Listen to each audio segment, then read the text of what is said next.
Meantime, some key ballot measures in various cities are also drawing attention. Ground 4's Dan Kerman has been looking into those and is live with us in the studio tonight to talk about a couple. Good evening, Dan.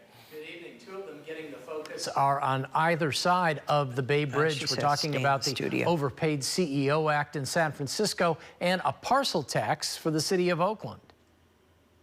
Voters in the city of Oakland will once again be asked to tax themselves to pay for core services. Measure E would tax property owners $192 a year in hopes of generating $34 million annually. What we have in our spending plan are replacing 2 fire engines, 2 fire ladder trucks. We need 2 more ambulances. We will prevent close to 200 shelter beds from being closed. We will have enough to be able to restore some of our sideshow special operations.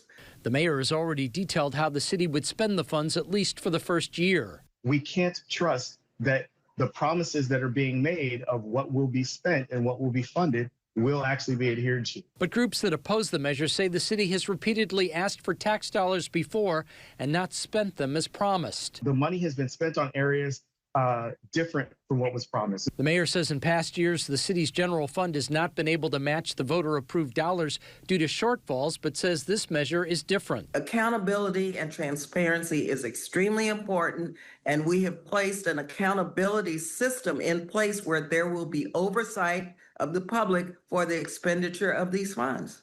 Across the Bay in San Francisco, Measure D, the Overpaid CEO Act, would raise taxes on the largest companies doing business in the city with at least $1 billion in earnings and where workers are making a fraction of what CEOs are paid. The measure would generate $200 million annually to protect services San Franciscans rely on. That will take care of our health care gaps. That will ensure that people have places to live. That will ensure food security. And so this is the least that these people could do. But opponents believe those increased costs would be passed on to residents, and it could slow San Francisco's recovery. We're still in a very fragile state of recovery in San Francisco.